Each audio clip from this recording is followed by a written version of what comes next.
ಕುರ್ಚಿ ಫೈಟ್ನ ನಡುವೆಯೇ ಈಗ ಬಜೆಟ್ ಸಿದ್ಧತೆಯಲ್ಲಿ ತೊಡಗಿದ್ದಾರೆ ಸಿಎಂ ಸಿದ್ದರಾಮಯ್ಯ. ಸದ್ಯ ದೆಹಲಿಗೆ ತೆರಳುವ ಮೊದಲೇ ಸ್ಪಷ್ಟ ಸಂದೇಶವನ್ನ ರವಾನೆ ಮಾಡುವ ತಂತ್ರವಾಯಿತು. ಶತಾಯಗತಾಯ ಮುಂದಿನ ಬಜೆಟ್ ಮಂಡನೆಗೆ ಸಿಎಂ ಸಿದ್ದರಾಮಯ್ಯ ತೀರ್ಮಾನ ಮಾಡಿರುವಂಥದ್ದು. ಈ ನಡುವೆ ಇವತ್ತು ಕಲಾಪದಲ್ಲೂ ಕೂಡ ನಾನೇ ಸಿಎಂ ಅಂತ ಸಿದ್ದರಾಮಯ್ಯನವರು ಹೇಳಿದ್ದಾರೆ.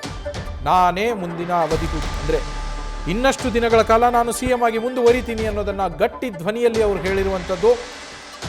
CWC ಸಭೆಯಲ್ಲಿ ಭಾಗಿಯಾಗೋದಕ್ಕೆ ಅಂತ ದೆಹಲಿಗೆ ಸಿಎಂ ಸಿದ್ದರಾಮಯ್ಯನವರು ತೆರಳುತ್ತಾ ಇದ್ದಾರೆ. ಅಧಿವೇಶನದ ಬಳಿಕ ಅವರು ದೆಹಲಿಗೆ ತೆರಳೋರಿದ್ದಾರೆ. ಇದಕ್ಕೂ ಮೊದಲೇ ಸ್ಪಷ್ಟ ಸಂದೇಶವನ್ನ ರವಾನಿಸಿದ್ರ ಸಿಎಂ ಈ ಹೇಳಿಕೆಯ ಮೂಲಕ. ಹಾಗೆ ಬಜೆಟ್ ಸಿದ್ಧತೆಯನ್ನ ಮಾಡಿಕೊಳ್ಳೋದಕ್ಕೆ ಶುರು ಮಾಡಿದ್ದಾರೆ. ಬಜೆಟ್ ಸಿದ್ಧತೆಯನ್ನ ಮಾಡಿಕೊಳ್ಳೋ ಮೂಲಕ ಜೊತೆಗೆ ಇವತ್ತು ಸದನದಲ್ಲಿ ಅವರು ನೀಡಿದ ಹೇಳಿಕೆಯ ಮೂಲಕ ಸದ್ಯಕ್ಕೆ ನಾನು ಸಿಎಂ ಸ್ಥಾನದಿಂದ ಕೆಳಗಿಳಿತಾ ಇಲ್ಲ, ನಾನೇ ಮುಂದುವರಿಯೋದು ಸಿಎಂ ಆಗಿ ಅನ್ನೋ ಸ್ಪಷ್ಟ ಸಂದೇಶವನ್ನ ರವಾನಿಸಿದ್ರ ಸಿಎಂ ಸಿದ್ದರಾಮಯ್ಯ. ಯಾರು ಸಿಎಂ ನಾಯಕತ್ವ ಬದಲಾವಣೆಯ ಬಗ್ಗೆ ಚರ್ಚೆ ಮಾಡ್ತಾ ಇದ್ದಾರೋ ಅವರಿಗೂ ಹಾಗೆ ಹೈಕಮಾಂಡ್ಗೂ ಒಂದು ಸಂದೇಶವನ್ನ ಸಿಎಂ ಸಿದ್ದರಾಮಯ್ಯ ಈ ಮೂಲಕ ರವಾನಿಸಿದ್ದಾರಾ ಅನ್ನೋದು ಸದ್ಯ ಕಾಂಗ್ರೆಸ್ ಪಾಳೆಯದಲ್ಲೇ ನಡೀತಾ ಇರುವಂತಹ ಚರ್ಚೆ. ಇದಕ್ಕೆ ಪುಷ್ಟಿ ನೀಡುವ ರೀತಿಯಲ್ಲಿ ಹಲವು ಘಟನೆಗಳು ಕೂಡ ನಡೀತಾ ಬಂದಿದೆ. ಇಡೀ ರಾಜ್ಯ ಇದನ್ನು ಗಮನಿಸ್ತಾ ಇದೆ ಕೂಡ. ಅಧಿವೇಶನದ ಸಮಯದಲ್ಲೇ ನಡೆದಿರುವಂತಹ 4 ಡಿನ್ನರ್ ಮೀಟಿಂಗ್ಗಳಿರ್ಬೋದು, ಸತೀಶ್ ಜಾರಕಿಹೊಳಿ ಅವರೇ ಆಯೋಜನೆ ಮಾಡಿದಂತಹ 4 ಡಿನ್ನರ್ ಮೀಟಿಂಗ್ಗಳು, ಇವತ್ತು ಸೆಷನ್ನಲ್ಲಿ ಸಿಎಂ ನೀಡಿದಂತಹ ಹೇಳಿಕೆ, ಈಗಷ್ಟೇ ಜಗದೀಶ್ವರಿ ದೇವಸ್ಥಾನದ ಬಳಿ DCM ಅವರು ನೀಡಿದಂತಹ ಹೇಳಿಕೆ, ಇವೆಲ್ಲವನ್ನ ಗಮನಿಸಿದ್ರೆ ಸಿಎಂ ಒಂದು ಸಂದೇಶವನ್ನು ರವಾನಿಸಿದ್ರ ಅನ್ನೋ ಪ್ರಶ್ನೆ ಮೂಡುತ್ತೆ. ಹೆಚ್ಚಿನ ಡೀಟೇಲ್ಸ್ ನೀಡ್ತಾರೆ ನಮ್ಮ ಸೀನಿಯರ್ ಕರೆಸ್ಪಾಂಡೆಂಟ್ ಹರೀಶ್ ಲೈವ್ನಲ್ಲಿ ಜಾಯ್ನ್ ಆಗಿದ್ದಾರೆ.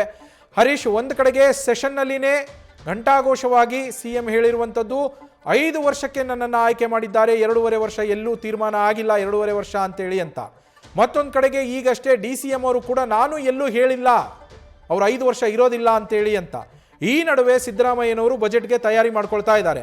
ಹಾಗಿದ್ರೆ ಸದ್ಯಕ್ಕೆ ಸಿಎಂಗೆ ಸಿದ್ದರಾಮಯ್ಯನವರಿಗೆ ತಮ್ಮ ಕುರ್ಚಿ ಸೇಫ್ ಅನ್ನೋ ಮಾಹಿತಿ ಏನಾದರೂ ಸಿಕ್ಕಿದೆಯಾ, ಅಥವಾ ಇವರು ಹೈಕಮಾಂಡ್ಗೆ ಈ ಸಂದೇಶವನ್ನ ರವಾನೆ ಮಾಡ್ತಾ ಇರುವಂಥದ್ದ?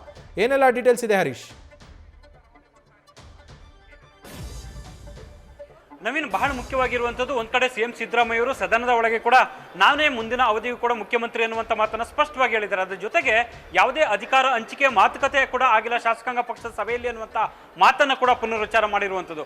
ಹಾಗಾಗಿ ಈ ಒಂದ್ ಕಡೆ ಸಿಎಂ ಸಿದ್ದರಾಮಯ್ಯ ಅವರು ಯಾವುದೇ ಅಧಿಕಾರ ಹಂಚಿಕೆ ಆಗಿಲ್ಲ ಅನ್ನುವಂಥ ಮಾತನ್ನು ಸದನದ ಒಳಗಡೆ ಹೇಳಿದ್ರೆ, ಮಗದೊಂದ್ ಕಡೆ DCM DK ಶಿವಕುಮಾರ್ ಅವರು ಅಧಿಕಾರ ಹಂಚಿಕೆ ಆಗಿದೆ, ಅದರಂತೆ ನಾನು ನಡೆದುಕೊಳ್ತೇನೆ, ಜೊತೆಗೆ ನಾವಿಬ್ಬರು ಕೂಡ ಅಂದ್ರೆ ಸಿದ್ದರಾಮಯ್ಯ ಅವರು ಮತ್ತೆ ನಾವು ಇಬ್ಬರು ಕೂಡ ಈಗಾಗಲೇ ಮಾತನಾಡ್ಕೊಂಡಿದ್ದೇವೆ ಅನ್ನುವಂಥ ಮಾತನ್ನು ಹೇಳಿದ್ರೆ, ಹೈಕಮಾಂಡ್ ಅವರ ಆಶೀರ್ವಾದ ಇದ್ದಿದ್ದಕ್ಕೆ ಅವರು ಮುಖ್ಯಮಂತ್ರಿ ಆಗಿರುವಂಥದ್ದು ಅನ್ನುವಂಥ ಮಾತು ಹೇಳಿದ್ರೆ, ಅಂದ್ರೆ ಒಂದ್ ಕಡೆ ಸಿಎಂ ಸಿದ್ದರಾಮಯ್ಯ ಅವರು ಅಧಿಕಾರ ಹಂಚಿಕೆ ಆಗಿಲ್ಲ ಅಂತ ಹೇಳಿದ್ರೆ, ಮಗದೊಂದ್ ಕಡೆ DCM DK ಶಿವಕುಮಾರ್ ಅವರು ಅಧಿಕಾರ ಹಂಚಿಕೆ ಮಾತುಕತೆ ಆಗಿದೆ ಅನ್ನುವಂಥ ಮಾತನ್ನು ಹೇಳ್ತಾ ಇದ್ದಾರೆ. ಹಾಗಾಗಿ ಈ ಎರಡು ಹೇಳಿಕೆಗಳಿಗೆ ಸಂಬಂಧಪಟ್ಟಂಗೆ ಮತ್ತಷ್ಟು ಕಾಂಗ್ರೆಸ್ನಲ್ಲಿ ಅಧಿಕಾರ ಹಂಚಿಕೆಗೆ ಸಂಬಂಧಪಟ್ಟಂಗೆ ದೊಡ್ಡ ಗೊಂದಲ ಸೃಷ್ಟಿಯಾಗುವಂಥ ಸಾಧ್ಯತೆ ದಟ್ಟವಾಗಿ ಕಾಣಿಸ್ತಾ ಇದೆ.